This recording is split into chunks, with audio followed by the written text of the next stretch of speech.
Every serious Marvel fan knows the plan. Kang the Conqueror was supposed to be the next great multiversal threat of the MCU. Then, almost overnight, the studio pivoted. Kang was out, and Doctor Doom, played by Robert Downey Jr., was in.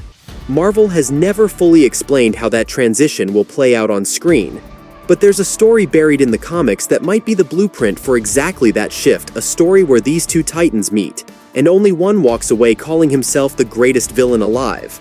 Before we get into it, if breakdowns like this are your thing, hit subscribe. This channel is closing in on 1,000 subscribers, and every single one of you gets us there faster. Now, let's get into it. Spoilers ahead. What actually happens in this story? This story comes from a 2022 Marvel one-shot called Timeless, written by Jed MacKay with art by Kev Walker, Greg Land, and Mark Bagley. It was originally published as a preview of Marvel's 2022 storylines, but the single issue focused on Kang ended up introducing one of the most quietly important supporting characters in recent Marvel history and, almost as a footnote, gave us the clearest example in canon of Doctor Doom out-villaining Kang the Conqueror. Here's where it begins. Somewhere in Earth's deep prehistory, during the last Ice Age, a man is watching Kang the Conqueror hunt a woolly mammoth with nothing but a spear. That man is Dr. Anatoly Petrov, a historian and academic who has spent his career studying supervillains. Petrov isn't a hero, he isn't a fighter, he's a scholar, and he's about to publish a book arguing that across every reality Marvel has ever shown us, no villain in history has matched Doctor Doom. To understand why that claim matters, it helps to know who Doctor Doom actually is. Victor Von Doom is the monarch of the fictional nation of Latveria and the archenemy of Reed Richards and the Fantastic Four. Since his debut in 1962, Doom has consistently been ranked among the greatest villains in comic book history. Brilliant, proud, and driven by a genuine, if twisted, belief that he could rule the world better than anyone else. Even Jonathan Hickman's celebrated 2015 Secret Wars storyline ended with Doom as the literal god emperor of a patchwork planet built from the wreckage of the entire multiverse. In Marvel's fiction, greatest villain isn't hyperbole when it's attached to Doom's name. It's close to a running rule of the universe. Kang does not appreciate the comparison.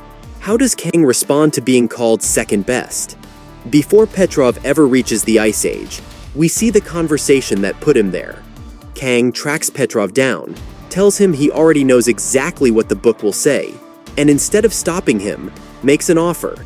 Come travel through time with me and see for yourself who really deserves that title. It's less an invitation than a dare.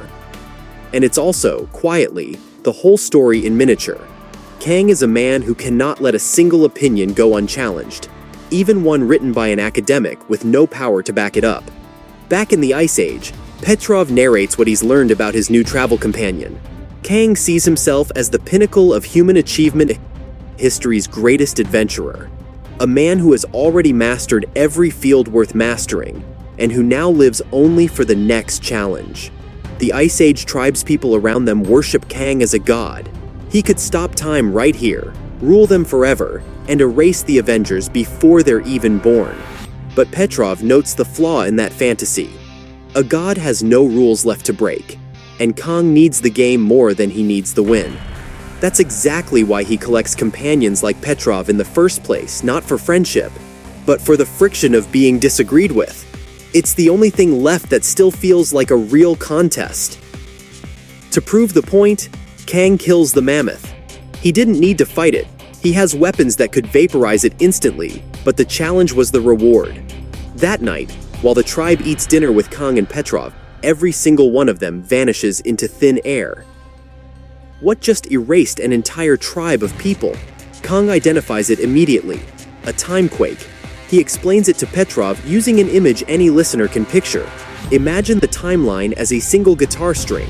Pluck it anywhere, and the vibration travels the whole length of it. Anyone standing on that string when the vibration hits gets thrown off.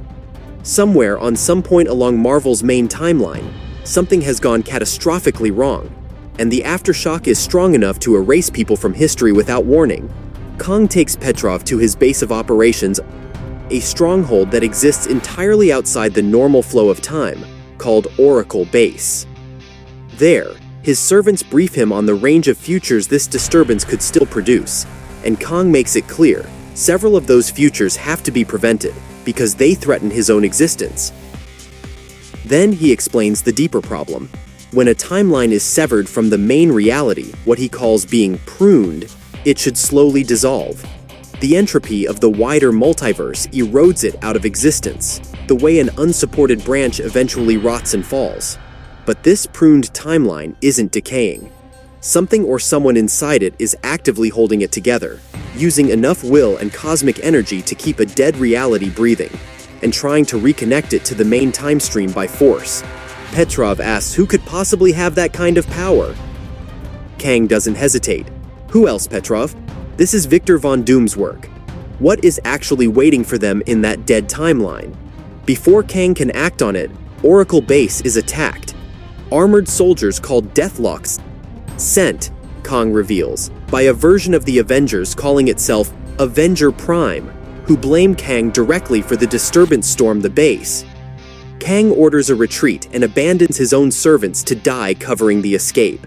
When Petrov objects, Kang's response is cold and immediate.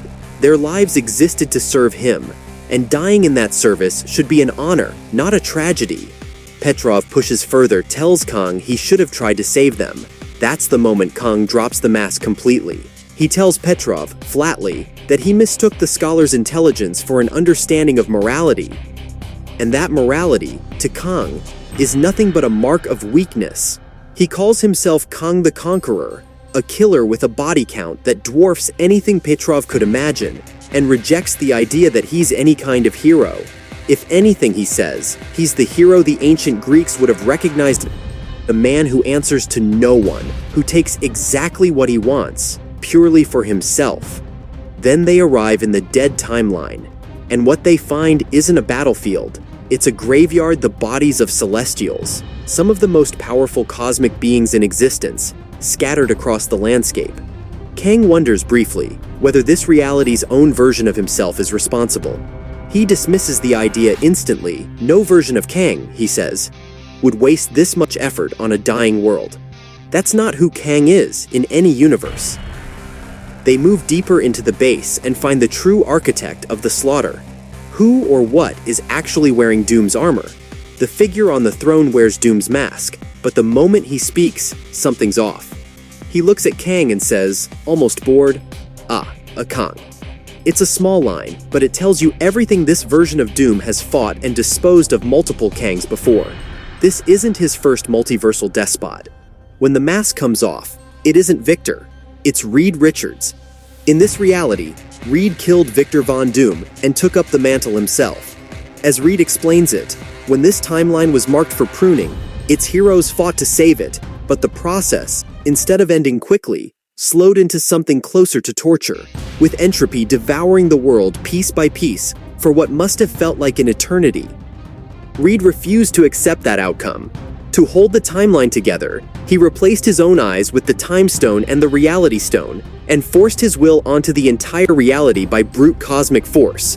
When the surviving Celestials tried to stop him, he killed them and drank their power. Anyone else who resisted met the same fate. Kang decides this timeline still has to be erased, and the fight begins. Throughout the battle, Petrov narrates the philosophical gap between the two men. Kang, he explains, never lets himself believe he's a god, because gods have no limitations left to overcome. And overcoming limitations is the entire source of Kang's satisfaction. A god commands. A man challenges the god. It's a good line, and for most of the fight, it looks like it might hold up. It doesn't. How does the greatest conqueror in the multiverse actually lose this fight? Doom, this Reed Richards wearing Doom's identity, augmented with 2 Infinity Stones and the stolen power of Celestials, beats Kang decisively. He has him on the ground, seconds from finishing it, when Kang gets in one last line. He always suspected Doom was even more arrogant and ruthless than Victor ever was, and that the hero mask Reed still wears has finally, publicly, come off. It's Petrov the historian, the man with no powers at all who ends the fight. While Doom is focused on Kang, Petrov picks up one of Doom's own weapons and drives it through him from behind. Reed Richards dies. Kang's reaction says everything about who he is. He doesn't thank Petrov. He tells him that anyone who interferes in his battles is sentenced to death because that's the rule, and Kang does not bend rules for gratitude. Petrov, unshaken, tells him he already knew that about Kang, but he adds something Kang clearly wasn't expecting. True human excellence, Petrov says, isn't about placing yourself above everyone else, it's about placing others above yourself. Kang laughs it off. That, he says, is exactly why he keeps a companion at all, not for the company, but for the intellectual friction, the pleasure of being challenged by someone else's opinion, even when he has no intention of agreeing with it. He drops Petrov back in his own office, in his own present, with one final warning. If Petrov's book names Dr. Doom the greatest villain in the multiverse instead of him, Kang will kill him for it. Left alone, Petrov sits with the question that closes the issue. And honestly, it's the best line in the whole story. Did Kang provoke Doom on purpose, knowing Petrov would be the one to strike the killing blow? Was this entire encounter engineered so that a scholar with zero combat ability would be the one to end Doom's life instead of Kang himself? And underneath that, has Petrov, without meaning to, become something like a friend to Kang the Conqueror? He admits he may never know the answer. Neither really do we. We now know exactly how a Dr. Doom variant outfought Kang, and why Kang still calls him the only rival worth having. So why does any of this matter for the MCU? Because Timeless gives Marvel Studios something incredibly rare, an in-canon, already published blueprint for exactly the transition it's trying to make on screen. In the comics, it isn't Victor Von Doom who becomes the ultimate threat in this particular story. It's an alternate version of a hero, corrupted by circumstance, who takes up the Doom identity and proves himself Kang's superior. If Marvel Studios wanted a clean, already tested way to move from Kang was the villain to actually Doom always was, without staging some contrived direct confrontation between the two in the MCU itself, this is it. An alternate Tony Stark, pushed past his limit in some other timeline, could become that universe's Dr. Doom. And if that Tony spends his story hunting down every version of Kang across the multiverse, Marvel gets exactly what it needs. Kang written out, Doom written in, and a version of the greatest villain argument already settled by the comics themselves. Be honest with me, is that the shift you want to see in Avengers, Doomsday and Avengers, Secret Wars? Or should Marvel find a completely different way to hand the multiversal threat title over to Doom? Tell me where you land in the comments. I'm genuinely curious how split this fan base is on it. That's the story of the day Dr. Doom proved, once and for all, why even Kang the Conqueror can't call himself the greatest villain in the multiverse. If you want more breakdowns like this, subscribe. We're closing in on 1,000 subscribers, and every one of you gets us there. I'll see you in the next one.